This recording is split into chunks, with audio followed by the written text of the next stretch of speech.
El día de hoy, como el hermano Carlos lo mencionó al inicio del culto, es un domingo especial. Todos los domingos son especiales. Todos los domingos nos reunimos porque estamos celebrando la resurrección del Señor Jesucristo.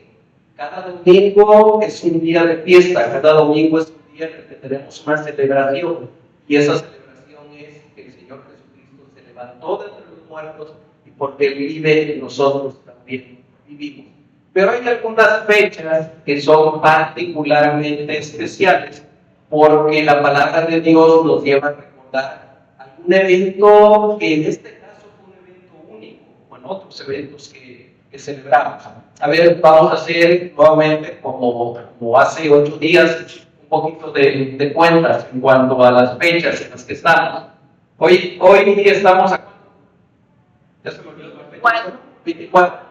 Hoy es 24 de mayo, ¿sí? Ok, el domingo de resurrección, el domingo de Semana Santa, si se acuerdan en qué día cayó.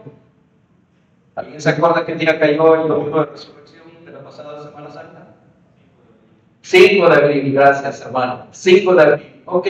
Si nosotros contamos del 5 de abril al domingo, bueno, no fue el domingo pasado, fue más bien el jueves pasado, se van a dar cuenta que habrán pasado 40 días desde la resurrección hasta ese día que fue cuando ¿qué ocurrió? Nos habló el hermano Carlos hace 8 días. El Señor Jesucristo ascendió, ¿verdad? Y Él está hasta el día de hoy sentado a la diestra del Padre. ¿Ok? Pero 10 días después de eso, 10 días después de la ascensión del Señor Jesucristo, habían pasado 50 días desde que se había celebrado la Pascua, desde que el Señor Jesucristo había resucitado, y entonces llegamos al día de hoy, a lo que estamos celebrando el día de hoy, que ahorita la voy a especificar un poquito más.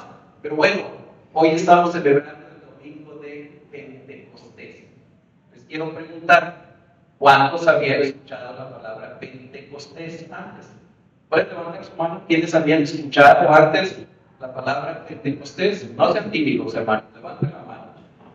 ¿Quiénes habían escuchado antes la palabra Pentecostés? Ok, creo que la mayoría ya lo habían escuchado. Asumo que los que no levantaron la mano no habían escuchado nunca esta palabra, entonces va a ser algo nuevo seguramente para ustedes. Pero ahora, la otra pregunta que sería más importante que esta, todos entendemos qué significa Pentecostés. Todos entendemos qué significa eso. Fíjense que la mayoría de nosotros, cuando escuchamos la palabra Pentecostés, pensamos en unos hermanos de una iglesia. Pensamos en el nombre de alguna iglesia. Y luego decimos, la iglesia que está en tal lugar es una iglesia Pentecostés. Bueno, por cierto, mal aplicada la palabra. En todo caso, hay que decir pentecostal, en todo caso. ¿Sí? Y muchas personas oyen la palabra Pentecostés y piensan en una denominación determinada. ¿Sí? Los presbiterianos, por cierto, no somos pentecostales en ese sentido de una denominación determinada. Pero eso no quiere decir que nosotros no entendamos, valorar, valoremos, apreciemos y deseemos entender verdaderamente qué significa esa palabra. En el texto que leímos hace un momento, comienza diciendo, Hechos capítulo 2, versículo 1, cuando llegó el día de Pentecostés. Y quiero comenzar la meditación de esta tarde con eso. ¿Qué significó o qué significaba para aquellos hombres que estaban reunidos en Jerusalén, hombres y mujeres? ¿Qué significaba que ese fuera el día del Pentecostés? ¿Y eso qué? ¿Qué era el Pentecostés? ¿O qué era la fiesta del Pentecostés? Aquí no dice fiesta, dice llegó el día de Pentecostés. Así que yo voy a tratar de abarcar tres puntos básicamente en esta reflexión. Primero, ¿qué celebraban los judíos en Jerusalén ese día? Segundo, ¿qué significa el evento que ocurrió con los que estaban reunidos en aquel lugar? Y tercero, ¿qué ha significado y qué significa hoy para los cristianos ese día o esa celebración? Es mi oración, hermanos, que al terminar esta predicación, ustedes y yo también salgamos de aquí con el entendimiento bíblico de qué significa Pentecostés. En primer lugar, la palabra Pentecostés es una palabra griega, es del idioma griego, que quiere decir quincuagésimo. ¿Sí? Quiere decir quincuagésimo. ¿Por qué quincuagésimo?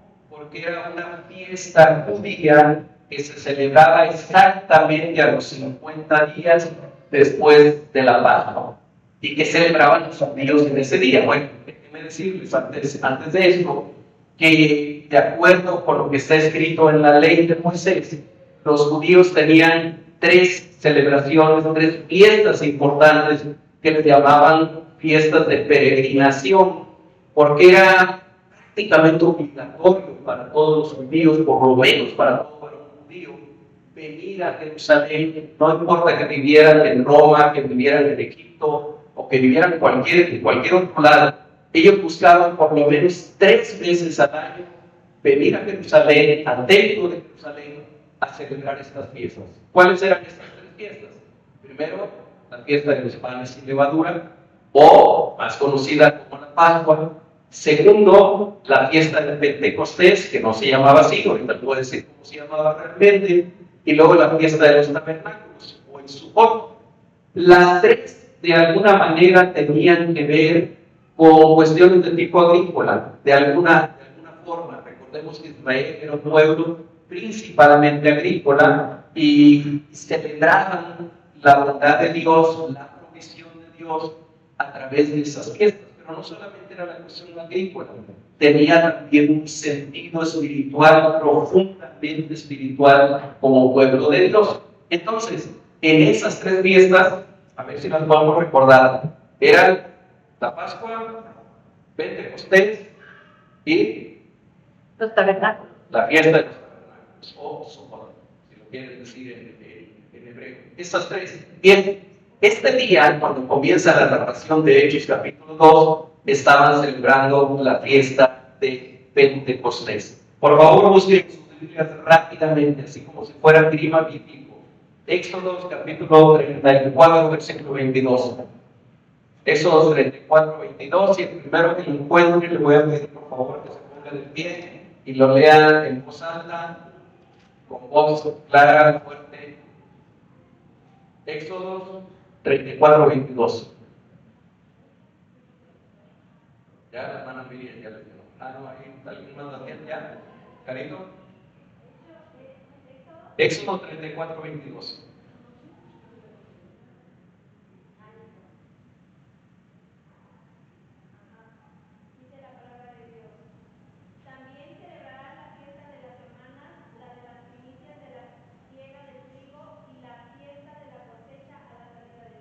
Ok, hasta ahí. También celebrarás la fiesta de las semanas. En realidad, esta fiesta que nosotros conocemos como Pentecostés, su nombre era la fiesta de las semanas. En hebreo se dice Shavuot, así como Shabbat quiere decir sábado, quiere decir semana. El plural de esa palabra es Shavuot, que es la fiesta de las semanas. Es decir, a lo que se habían reunido los judíos en Jerusalén aquel día era para celebrar el Shavuot, que desde Éxodo capítulo 34 estaba establecido como una fiesta. Por favor, un poquito más adelante de donde leyeron, Deuteronomio 16, 16. Solamente quiero que nos quede claro a todos qué era lo que celebraban los judíos en ese día, porque estaban reunidos. Mire, adelante. 16, 16. La palabra de Dios. 3 veces cada año aparecerá todo varón tuyo delante de Jehová tu Dios en el lugar que él escogiere, en la fiesta solemne de los panes sin levadura, y en la fiesta solemne de las semanas, y en la fiesta solemne de los tabernáculos. Y ninguno se presentará delante de Jehová con las manos vacías. Gracias, hermano. Otra vez, ahí en Deuteronomio 16, 16, ahí están enumeradas de una manera mucho más clara estas 3 fiestas que yo les mencionaba. 3 veces cada año aparecerá todo varón tuyo delante de Jehová tu Dios en el lugar que les escogiere, que es el lugar del templo de Jerusalén, Y la menciona en la fiesta solemne de los panes sin levadura, leanlo como la Pascua, en la fiesta solemne de 2 semanas, leanlo como Shavuot o Pentecostés, y en la fiesta solemne de los tabernáculos, 3 veces al año. Ok, ¿qué otro sentido tenía esta reunión? ¿Qué otro sentido tenía esta fiesta? Algo tremendamente importante había pasado en la vida del pueblo de Israel, que había marcado, que además le había dado sentido a ellos como nación, como pueblo. Ustedes se acuerdan que Israel estaba cautivo en Egipto, ellos fueron esclavos ahí durante 400 años. Después de 400 años, el Señor, por medio de Moisés, los libera de la esclavitud de Egipto, atraviesan el Mar Rojo, comienzan a caminar en el desierto y llegan hasta el lugar a donde Dios los había llevado, que era un monte. ¿Cómo se llamaba aquel monte? Donde llegó el pueblo de Israel, finalmente, que se asentaron momentáneamente ahí, el monte Sinaí. El monte Sinaí. Llegaron al monte Sinaí. ¿Saben cuántos días habían pasado? No desde que llegaron, sino cuando posteriormente Dios le dice a Moisés que suba al monte Sinaí porque le va a entregar la ley, porque le va a entregar su palabra. ¿Saben cuántos días habían pasado? Sí, 50 días. 50 días. Así que los rabinos, sobre todo, que no eran nada ignorantes en cuanto a los tiempos y a las cosas como iban ocurriendo, aparte de celebrar esta fiesta de las semanas, ellos conmemoraban desde la época rabínica, que fue por ahí del siglo IV antes de Cristo, se dieron cuenta de esta coincidencia y comenzaron a conmemorar en el Shavuot la entrega de la palabra de Dios, la entrega de la ley. O sea que también la fiesta de Pentecostés, también la fiesta de Shavuot, aparte de ser una fiesta agrícola, estaban celebrando también, conmemorando el día en que Dios, por medio de Moisés, había entregado al pueblo su ley, había entregado al pueblo su palabra. Por favor, alguien más que busque Éxodo capítulo 19, del versículo 17 al 19. Éxodo 19, vamos a leer 3 versículos, 17, 18 y 19. Éxodo 19, 17 al 19. Quien lo tenga, por favor, adelante. La palabra del Señor. Y Moisés sacó del campamento, del 17 al 19. Sí. Y Moisés sacó del campamento al pueblo para recibir a Dios, y se detuvieron al pie del monte. Todo el monte Sinaí humeaba, porque Jehová había descendido sobre él en fuego, y el humo subía como el humo de un horno, y todo el monte se estremecía en gran manera. El sonido de la bocina iba aumentando en extremo. Moisés hablaba y Dios le respondía con voz tronante. Amén, amén. A lo mejor lo leímos muy rápido, pero esto fue algo que ocurrió cuando el Señor le dijo a Moisés que subiera al monte de Sinaí. Ustedes van a decir, ¿qué tiene que ver eso con Pentecostés? Tiene todo que ver con Pentecostés. Ese día habían pasado aproximadamente 50 días desde que ellos habían sido liberados de la esclavitud de Egipto. Dios le da instrucciones específicas a Moisés y dice que Moisés sacó del campamento al pueblo para recibir a Dios y se detuvieron al pie del monte. Y algo estaba ocurriendo en ese monte, algo tremendo estaba ocurriendo en ese lugar. Dice la palabra de Dios, todo el monte Sinaí humeaba. No es un volcán el monte Sinaí, es un monte no muy alto, por cierto. Pero dice, todo el monte Sinaí humeaba, porque Jehová había descendido sobre él. ¿En qué? Dice, en fuego. Y el humo subía como el humo de un horno. Y todo el monte se estremecía en gran manera.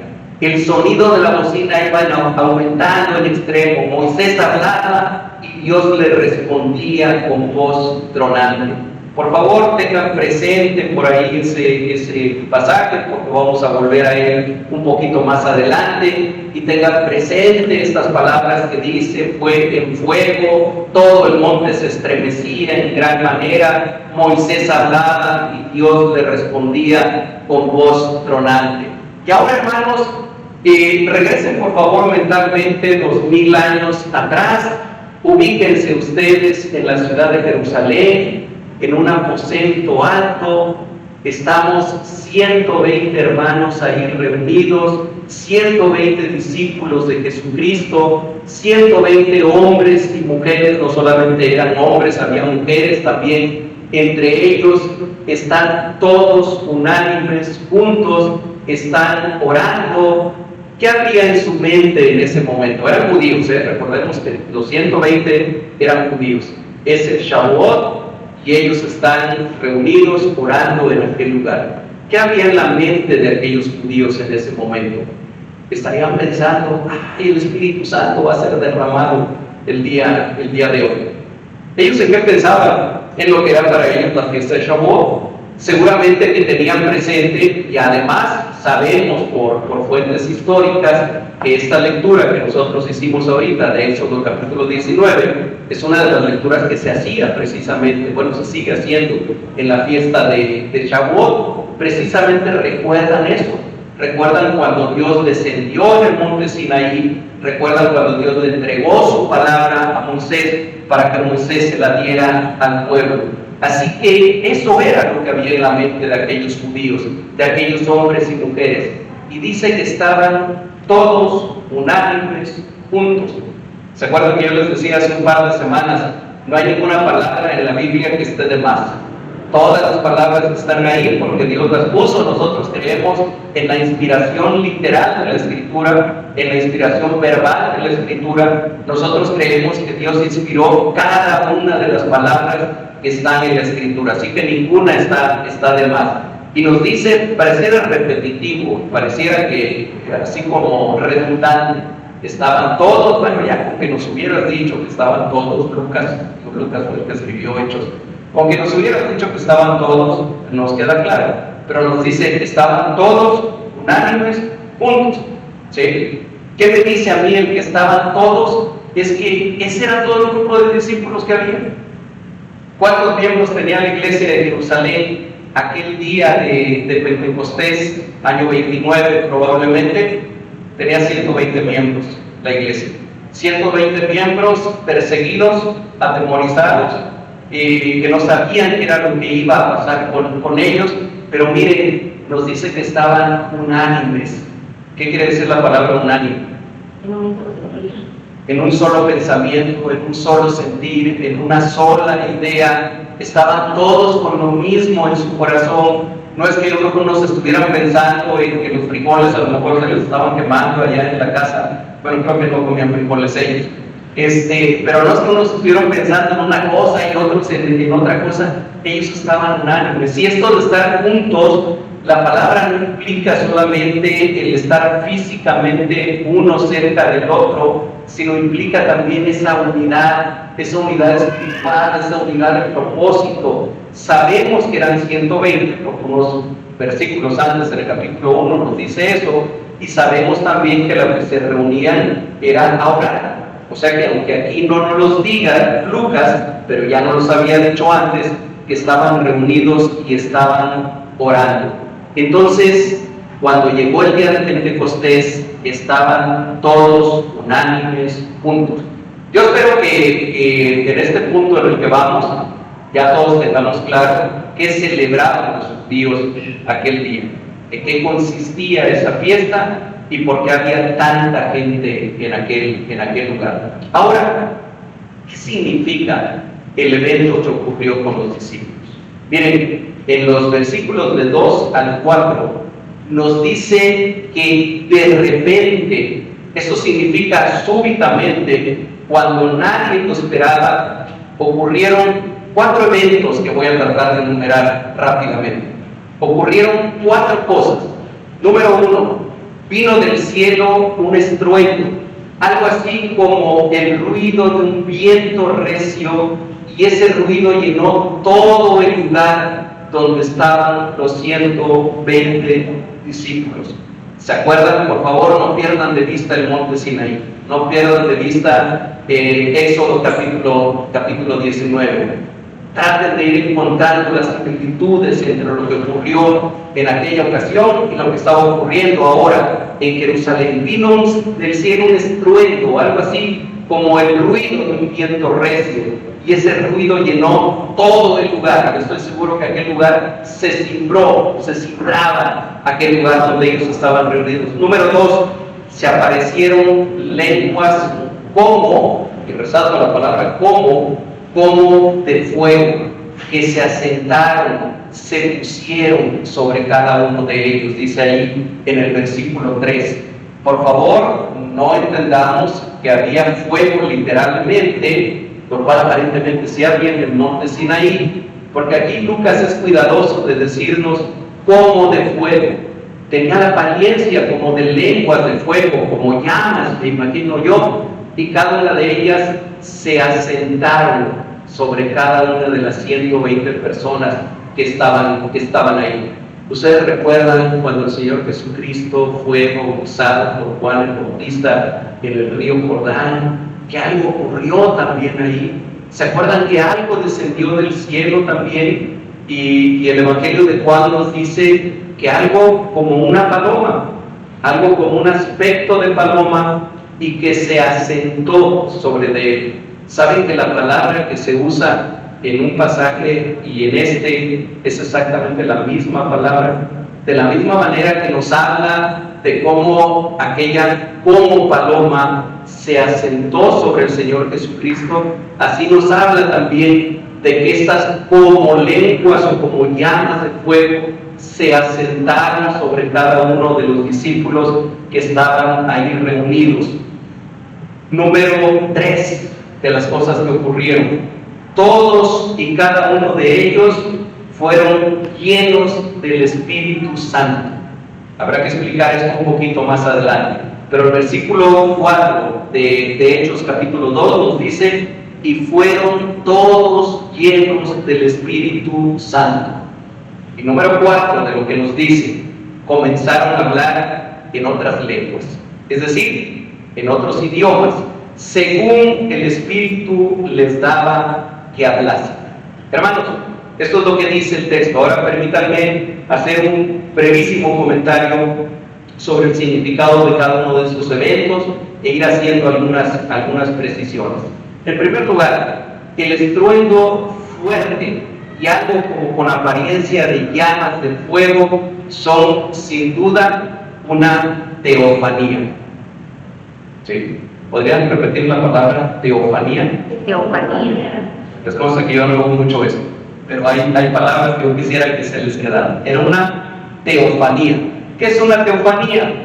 Bueno, una teofanía es una manifestación física de la presencia de Dios.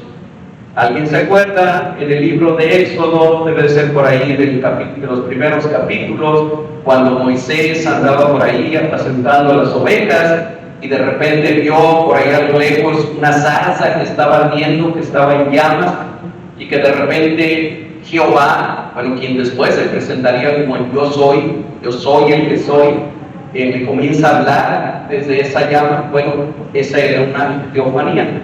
¿Se acuerdan ustedes que cuando el pueblo de Israel iba caminando por el desierto, de noche había un fuego que los alumbraba y de día había una nube que los protegía del sol?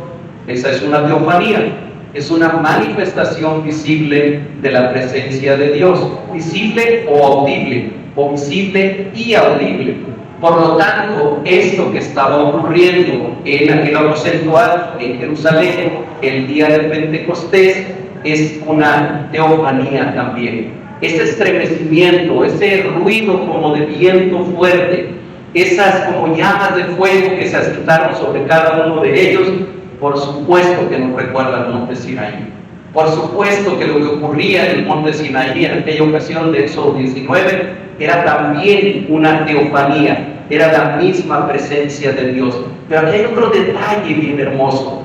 Fíjense que el sonido que ahora se nos dice en Sinaí, nos dice que se oía como una bocina fuerte, como un estruendo. Acá nos dice que ahora es comparable con un viento recio. ¿Saben qué, hermanos? La palabra viento, y esto yo se lo he comentado en otras ocasiones, lo recuerdo, la palabra viento en griego y en hebreo también, casualmente, en los dos idiomas en los cuales está escrita la Biblia, la palabra viento es exactamente la misma palabra que se usa para espíritu, la misma. En hebreo es ra, y ra puede significar, dependiendo del contexto, viento o puede significar espíritu. Pneuma en griego puede significar viento o puede significar espíritu. ¿Se acuerdan cuando el Señor Jesucristo le habló a Nicodemo y le dijo, necesitas nacer de nuevo? Y Nicodemo no entendía, y él le dijo, todo lo que nace de la carne, carne es; todo lo que es del espíritu, espíritu es. Y luego le dijo, mira, es como el viento cuando sopla, no sabes ni de dónde viene ni para dónde va. Así es todo aquel que es nacido del espíritu. Por algún motivo, el Señor nos habla de su espíritu comparándolo con el viento. Cuando allá en Génesis capítulo 1, en la creación, dice que el Espíritu de Dios se movía sobre las aguas, es como si dijera, el viento de Dios soplaba sobre las aguas en aquel momento. Entonces, no es casualidad que el Espíritu Santo haya inspirado a Lucas, el escritor del libro de los Hechos, y lo haya hecho poner precisamente que era el ruido como de un viento recio el que ellos estaban escuchando. Hay toda una intención del autor humano, Lucas, pero sobre todo del autor divino, el mismo Espíritu de Dios, para que relacionemos lo que estaba ocurriendo con la presencia de Dios y más específicamente con la tercera persona de la Trinidad, que es el Espíritu Santo. Después, el siguiente punto de lo que vimos hace un momento, todos los que estaban ahí fueron llenos del Espíritu Santo. Y fíjense que esa expresión de ser llenos del Espíritu Santo, o algunas expresiones equivalentes, aparecen muchas veces en la Biblia. A ver, no es esta la primera vez que en las Escrituras nos habla de que alguien fue lleno del Espíritu Santo, o que el Espíritu Santo descendió sobre alguien. ¿Alguien se acuerda de algún personaje del cual la Biblia diga que el Espíritu de Dios vino sobre él, o que el Espíritu Santo vino sobre él? ¿De alguien? ¿Sí, hermano? Saúl, después de que habló con Samuel y profetizaba con él. Ok, y decían también Saúl entre los profetas, ¿verdad? Así es, dice la Escritura que también de una manera súbita, por cierto, Saúl iba caminando y de repente ¡pum!, vino sobre él el Espíritu Santo y él comenzó a profetizar, y él comenzó a juntarse incluso con los profetas. Saúl, ¿alguien más? ¿Quién, perdón? Elías también es alguien más del que nos dice la Escritura, que también el Espíritu Santo vino sobre él. ¿Alguien más? ¿Algún otro?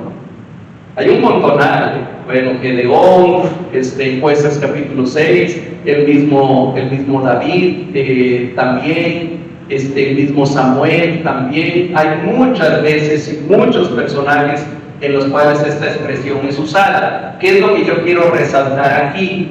Es que no fue ese día de Pentecostés la primera ocasión en lo que esto ocurrió. Ustedes lean el Antiguo Testamento y van a encontrar que está lleno de circunstancias en las cuales esto mismo pasa. Pero lo más importante en cuanto a esto, hermanos, se estaba cumpliendo ese día una promesa que Dios le había hecho a su pueblo desde siglos y siglos atrás. Ya no les voy a pedir que busquen para no consumir más tiempo, pero Joel capítulo 2 versículo 28, que el mismo Pedro va a usar más adelante en su predicación, dice: y después de esto derramaré mi espíritu sobre toda carne.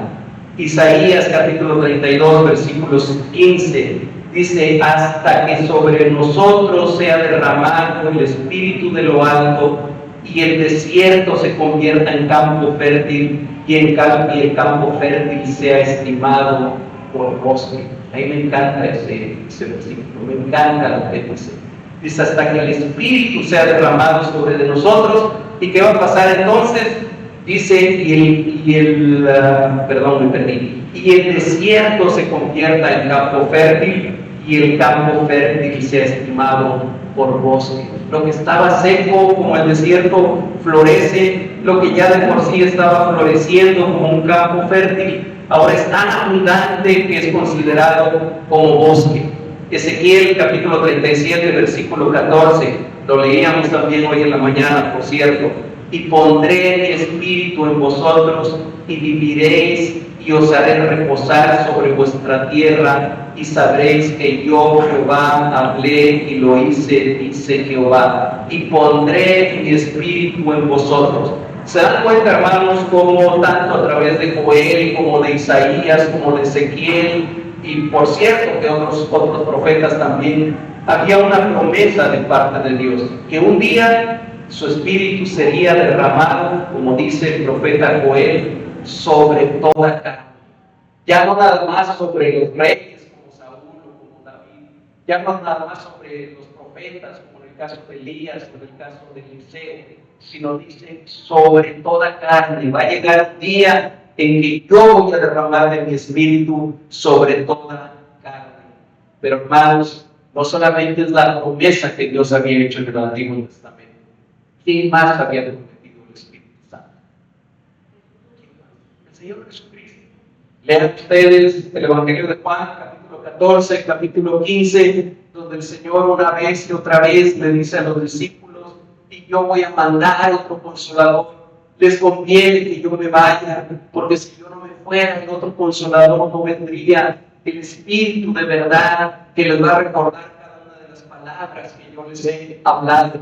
Había esta promesa de parte del Señor Jesucristo, pero todavía más clara la promesa en el mismo libro de Hechos, capítulo 1, voy a mencionar un poquito los versículos 4, 5 y 8. El Señor Jesucristo ya resucitado, antes de ascender al cielo, habla con los discípulos y dice en el versículo 4, les mandó que no se fueran de Jerusalén, sino que esperaran la promesa del Padre, la cual les dijo, oísteis de mí, porque Juan ciertamente bautizó con agua, mas vosotros seréis bautizados con el Espíritu Santo dentro de no muchos días.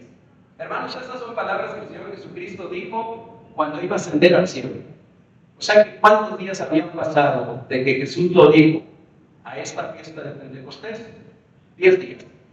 10 días, ¿verdad? Tenía 40 días que el Señor Jesucristo había resucitado. Sabemos que el Pentecostés es a los 50 días, o sea que habían pasado 10 días. Es decir, cuando el Señor Jesucristo dijo dentro de no muchos días, estaba siendo bien literal. No fueron muchos días, fueron solamente 10 días. Y el Señor Jesucristo dijo, vosotros seréis bautizados con el Espíritu Santo dentro de no muchos días. Amados hermanos, este es el elemento central en este texto que leímos. Casi todos los textos uno tiene que encontrar un evento central, un versículo central, que es el más importante en esa porción. Bueno, yo les diría, es este.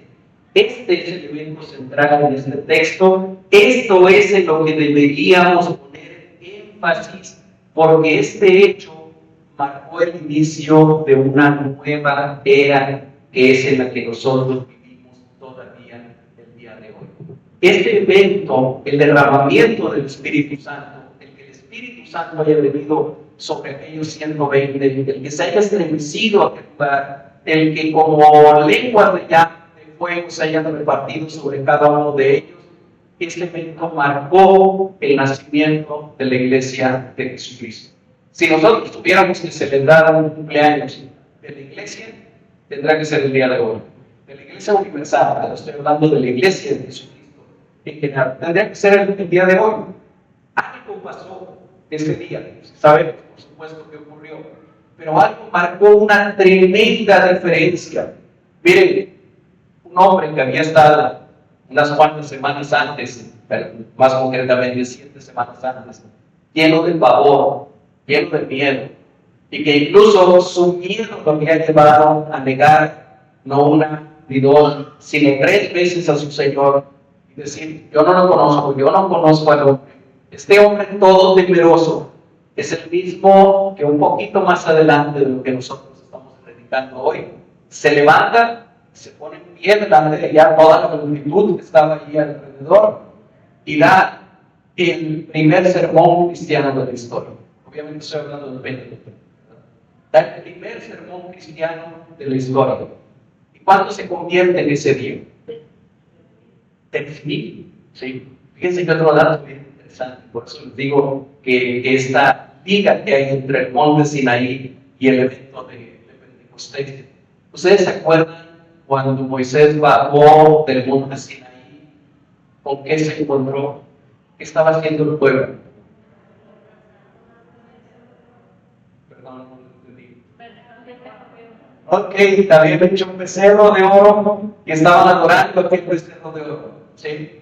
Moisés se pone bien contento, ¿verdad? ¿Sí? Moisés se enfurece, se indigna.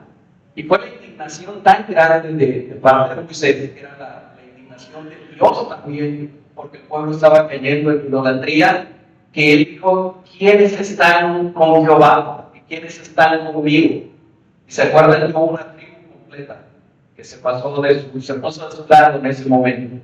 ¿Alguien se acuerda de él? Los levitas, ¿verdad? La tribu de Leví.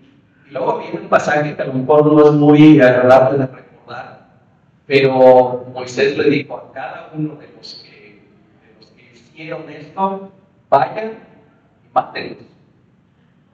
Sí, así ocurrió. Eso es lo que dice la Escritura. Digo, lo hermoso de la Escritura es que no nos dura la película, es que no está nada maquillado.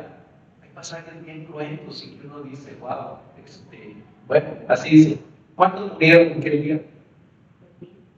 3,000. ¿Cuántos vivieron ahora en el día de Pentecostés? 3,000. Por supuesto que hay una relación entre ambos eventos. Mientras que la idolatría del pueblo de Israel causó 3,000 muertos, ahora la promesa del Padre, la promesa del Señor Jesucristo, la venida del Espíritu Santo, hace que en unos minutos, yo no sé cuánto se tardaría Pedro predicando, pero que en muy poco tiempo la palabra de Dios sea predicada de tal manera que 3,000 ese mismo día se agregan a la iglesia, se bautizan ese mismo día y son recibidos como parte de la nueva comunidad cristiana. 3,000 a 3,000 personas les trajo vida el Señor aquel día. Bien, ¿qué otro hecho ocurrió? Que no es el más importante, no es el que uno tendría que poner el énfasis, pero lo dice la palabra de Dios. Los 120 ahí reunidos comenzaron a hablar en otros idiomas, según el Espíritu les daba que hablasen. ¿Y sobre qué hablaban en otros idiomas? ¿De qué hablaban? Veanlo en el versículo 11. De las maravillas de Dios. De las maravillas de Dios, de las cuales sin lugar a duda estarían hablando de todas las maravillas que Dios había hecho, pero se habrán referido también a los hechos poderosos de Dios, a sus actos redentores, a sus intervenciones salvadoras. Así que entendemos que eso hablaban, pero con un detalle: lo hacían en diferentes idiomas que eran perfectamente conocidos por las personas que pudieron ver lo que ocurría. Ya no me quiero detener versículo por versículo, pero ya lo leímos hace un momento, cuando hubo aquel estruendo tan fuerte y retumbó todo aquel lugar. Las muchas personas que habían en Jerusalén, que habían ido a celebrar la fiesta de Pentecostés, vinieron a ver qué había ocurrido. Y entonces, cuando vinieron a aquel aposento alto a ver lo que había ocurrido, se encontraron con que aquellos 120 hombres y mujeres estaban hablando de las maravillas de Dios, pero no lo hacían en arameo, que era el idioma que hablaba la gente de Galilea. ¿En qué idioma lo hacían? En griego, en latín, en lo que hablaran en África, en lo que hablaran en el Ponto, en lo que hablaran en Creta, en lo que hablaran en Cirene, en el idioma que hablaban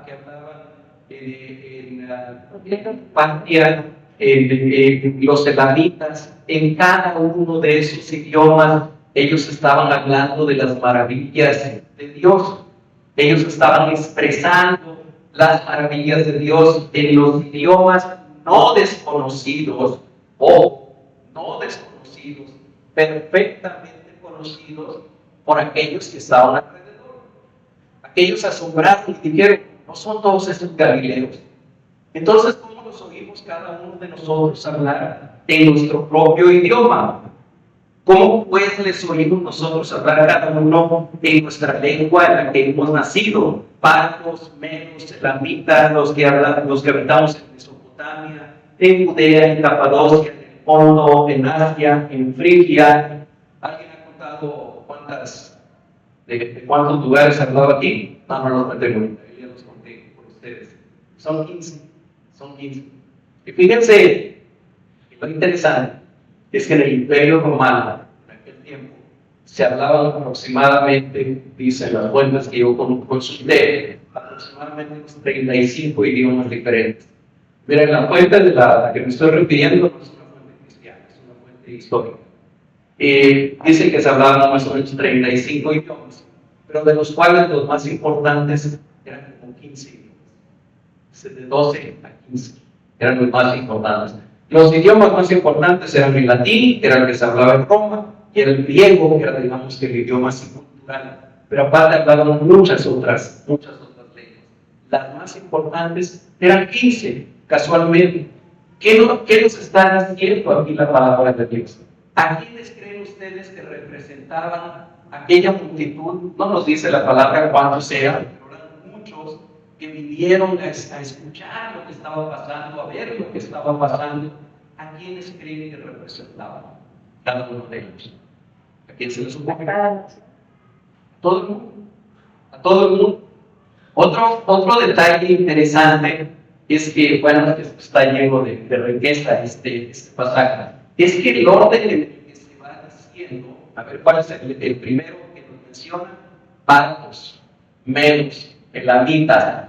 Saben que Partia era la porción más alejada, la más al este del Imperio Romano.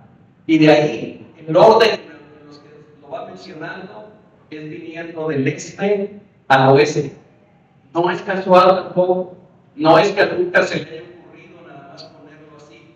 Está tratando de describir de una manera general todo el mundo conocido, todo el Imperio Romano, que era el mundo conocido en aquel tiempo. Luego, gente de cada uno de esos lugares los escuchaba predicar, los escuchaba hablar de las maravillas de Dios en su propio idioma, en un idioma que ellos no conocían.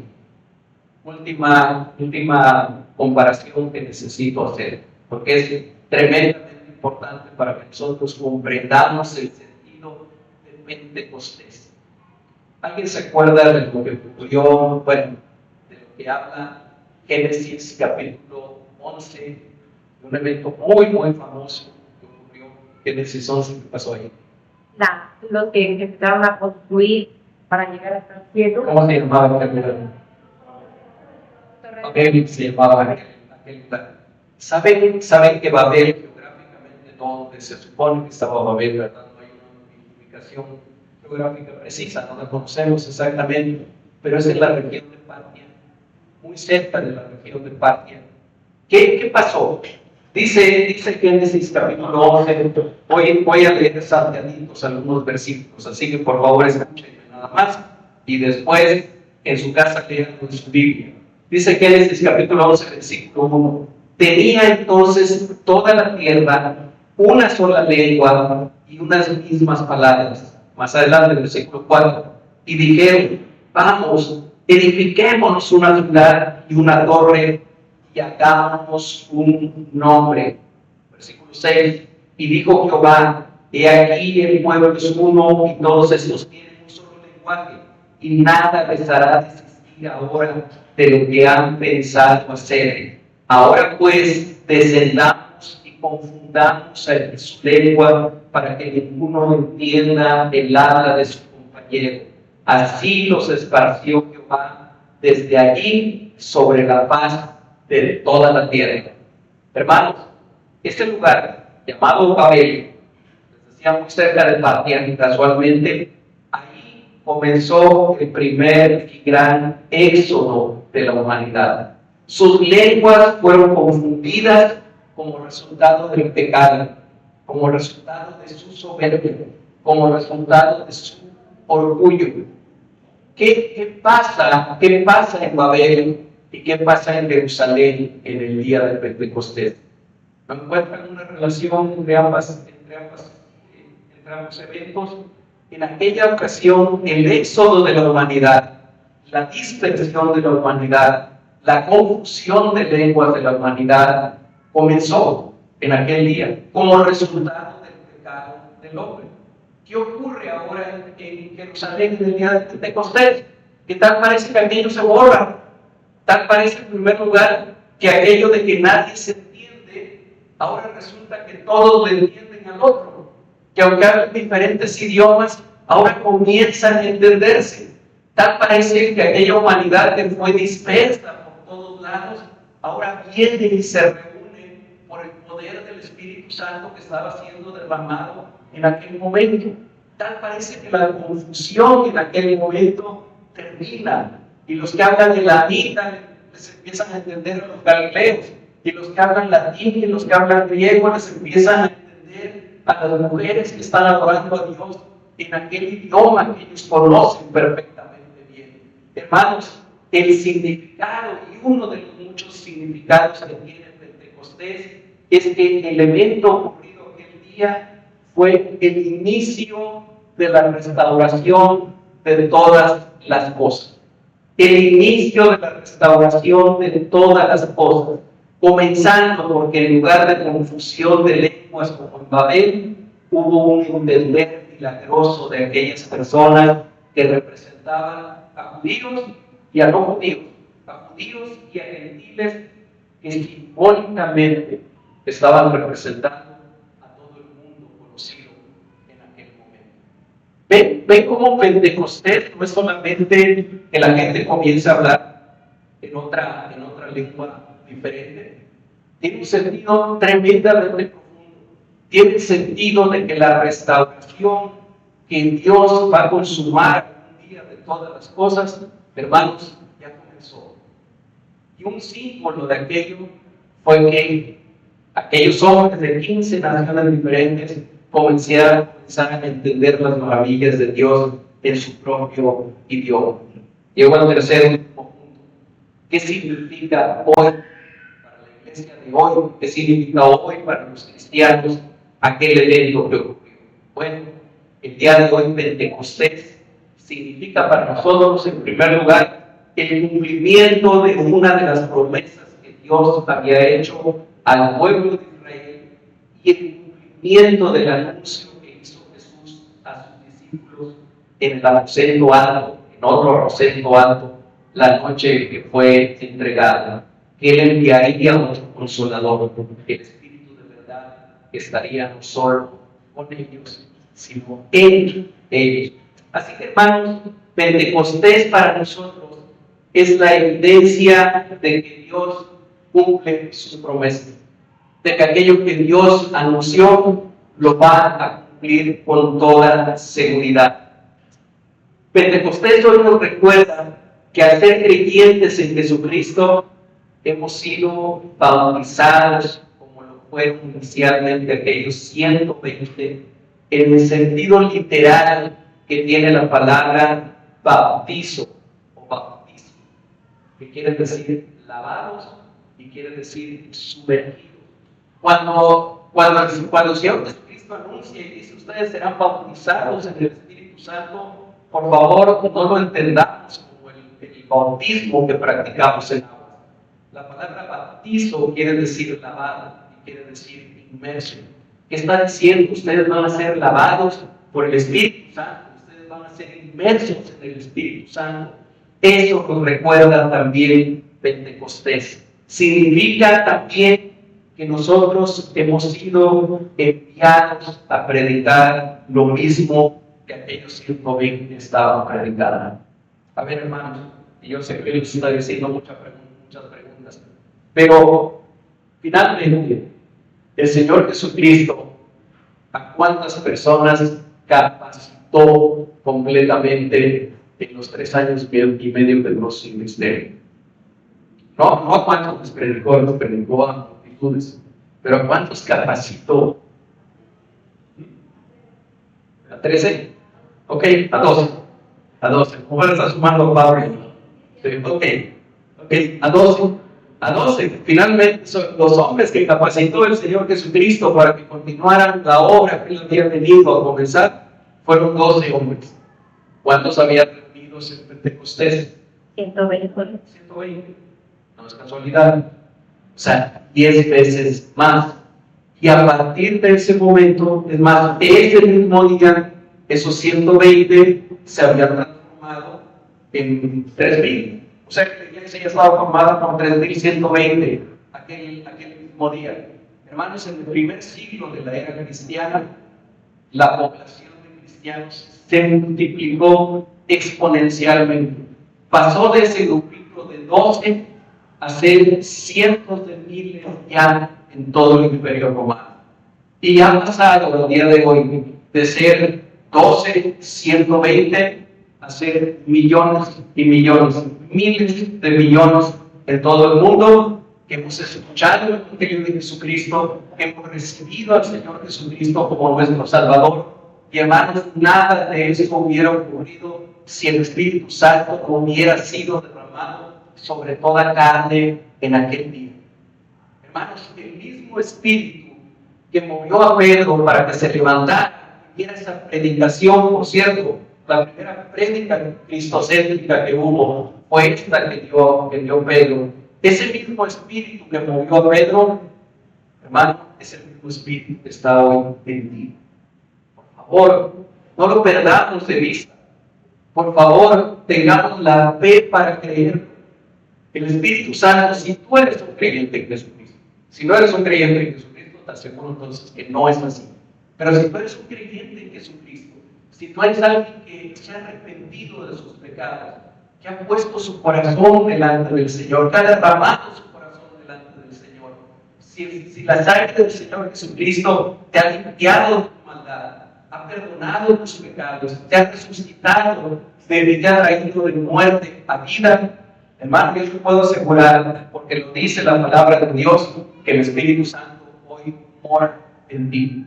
El mismo poder que levantó al Señor Jesucristo de los muertos, el mismo poder que llevó a aquellos 12 hombres a invadir literalmente todo el Imperio Romano, todo el mundo, es el mismo que actúa hoy en nosotros. ¿Cuánta tremenda diferencia que hay que no lo creemos? Perdónenme que lo diga de esa manera. Pero el problema es que no creemos. El problema es que decimos, sí, es bien bonito todo esto, qué padre lo que pasó en Jerusalén el día de Pentecostés, pero es una historia bonita, no tiene mucho que ver conmigo. Hermanos, yo te quiero decir que tiene todo que ver con nosotros. El motivo por el que nosotros, este pequeño grupo, estamos reunidos aquí el día de hoy, es porque el Espíritu de Dios ha sido derramado en nuestros corazones. Por supuesto que nosotros no esperamos hablar en lenguas extrañas.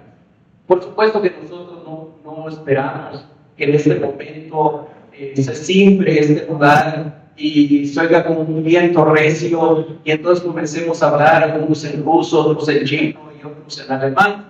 Eso podría ocurrir si el Señor lo quisiera, ¿verdad? Por supuesto que sí, podría ocurrir. Pero entendemos que este fue un evento único, un evento que tuvo todo un sentido, toda una intención, todo un porqué, y que seguramente que no es que se va a estar repitiendo cada año en cada día de Pentecostés, sobre todo porque este Espíritu ya fue derramado en tu corazón.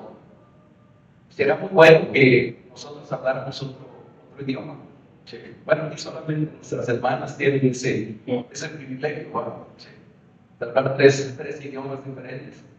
Ahí me da envidia, pero de la buena. No hay envidia, bueno. Sí. Bueno, si nosotros queremos hablar en alguna otra lengua o en algún otro idioma, ¿qué tenemos que hacer? ¿Qué tendremos que hacer? Estudiar, ¿verdad? Pónganse a estudiar. Me acuerdo una vez allá el doctor Axel Laura, no sé, en Guatemala. Estábamos alguna vez en una visita del ministerio y en esas visitas a mí me tocaba generalmente ser traductor con los hermanos de Estados Unidos.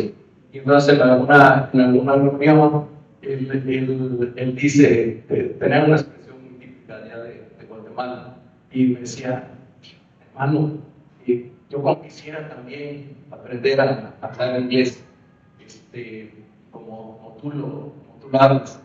Y dice, yo por eso estoy orando, me estoy pidiendo al Señor que me dé el Espíritu Santo para que pueda hablar por lo menos en inglés. Y otro hermano que estaba ahí le dice, lo que pasa es que eres un flojo, ponte a estudiar y es lo que tienes que hacer. Y eso es cierto. Queremos hablar en otras lenguas, hermanos, pongámonos a estudiar. ¿Para qué nos va a servir? Nos va a servir para poder predicar también en otro idioma, para poder hablar de las maravillas de Dios en otro idioma. Pero no esperemos, por favor, que el Señor nos haga hablar en otros idiomas. Yo respeto mucho a los hermanos pentecostales. Los respeto y los amo. Casi todos ustedes saben que yo vengo de una iglesia pentecostal, igual que mi esposo. Pero he aprendido y entendido lo que dice la palabra de Dios. Y he entendido que ese fue un evento que ocurrió en aquel momento, que tuvo una manifestación especial, porque Dios estaba anunciando algo que iba a pasar. El Evangelio iba a ser predicado en todas las lenguas, en todos los idiomas, hasta lo último de la tierra. Pero yo no creo que hoy nosotros tengamos que hablar lenguas, sobre todo lenguas que nadie entiende, que nadie sabe qué es lo que se dice. Lo digo con cariño, lo digo con respeto. Pero no creo que eso sea lo que la palabra nos está enseñando. No creo que ese sea el sentido del Pentecostés. El sentido del Pentecostés es mucho más profundo y tiene que ver con tu vida y con la mía. Tiene que ver con la misión que nosotros hemos recibido de parte de Dios. Amados hermanos, y ya para concluir, ese día muy probablemente fue el día 6 del mes de Sivan, uno de los meses hebreos. La iglesia de Jesucristo, él mismo había fundado sobre sus enseñanzas, ese día brotó, ese día nació, ese día comenzó a expandirse. Pero eso no se ha detenido, hermanos. El trabajo no ha terminado. Ese trabajo que comenzó en aquel día de Pentecostés, ese trabajo continúa el día de hoy. Pero ahora ese trabajo es tuyo, es mío, es de nosotros. Nosotros somos ahora los que somos llamados a predicar a toda criatura. Los que somos llamados a hablar de las maravillas de Dios, no en una lengua extraña, en la lengua que nosotros manejamos. Si nosotros hablamos español, prediquemos en español. No esperemos que el Señor nos haga hablar en chino para que nosotros vayamos a China y entonces prediquemos allá. Miren, hermanos, suena a broma, pero a principios del siglo XX eso ocurrió. Hubo hermanos que dijeron, wow, empezamos a hablar en otras lenguas, ahora sí las misiones se van a extender por todo el mundo. Estoy hablando de una parte histórica de la iglesia real, siglo XX, año 1900, de 1910 más o menos, que algunos de mis hermanos dijeron, ¿sabes qué? Yo creo que lo que tú estás hablando es un dialecto parecido a algunos que hablan creo que en Indonesia es donde ocurrió eso. Y entonces aquellos hermanos con todo el entusiasmo se van a alguna región de Indonesia donde hablaban lo que ellos creían que estaban hablando y fueron y comenzaron a hablar con las personas de allá, hablando en esta supuesto idioma, en esta supuesta lengua. ¿Y qué creen que pasó? Nadie les entendió. Y después de algún tiempo se dieron cuenta, definitivamente no hablamos este idioma. Hermanos, tenemos que ser bíblicos, tenemos que basarnos en lo que dice la Escritura, en lo que Dios. ¿Somos llamados a predicar? Sí. ¿En qué idioma? En el que tú hables. En el que tú hables. A mis hermanas les tocará predicar en criollo y en francés, y por allá a mi hermano también en francés, pero a ti y a mí nos toca predicar en español. Ese es nuestro idioma. Si alguien aprende a hablar otro idioma, qué bueno, predique el evangelio también en ese idioma, pero hagámoslo en el poder del Espíritu Santo. Hagámoslo con la seguridad de que es el Espíritu Santo el que habla, de que es el Espíritu Santo el que va a tocar el corazón de las personas, que es el Espíritu Santo el que va a transformar la vida de las personas. Celebremos que el Espíritu de Dios ha sido derramado sobre toda carne, ha sido derramado sobre ti y sobre mí. Oremos. Amado Dios, bendito seas, Padre. Gracias por esta palabra tuya. Gracias, Señor, por recordarnos lo importante de lo que celebramos el día de hoy. Que tu Santo Espíritu fue derramado sobre toda carne, sobre esclavos, sobre libres, sobre griegos, sobre romanos, sobre judíos, sobre toda carne, sobre toda raza, sobre toda nación. Gracias Espíritu Santo, porque sabemos que eres tú el que nos impulsa, eres tú el que nos ilumina, eres tú el que nos inspira, eres tú el que transforma la vida de las personas. Hoy te rogamos en el nombre de Jesucristo, que ese mismo poder que levantó a nuestro Señor Jesucristo de los muertos, ese mismo poder que hizo que Pedro se levantara en aquel día a predicar tu palabra, ese mismo poder nos mueva a nosotros y nos lleve a cumplir con la comisión, con la misión que tú nos has encomendado como iglesia. Ayúdanos, Señor, tú sabes que nosotros no hay ni la fuerza ni la capacidad para hacerlo, pero confiamos y creemos en que tú moras en la vida de cada uno de los creyentes y en la vida de tu iglesia. Gracias, bendito Dios. Gracias por tomar esa presencia en medio de nosotros. En el nombre de Jesucristo oramos. Amén.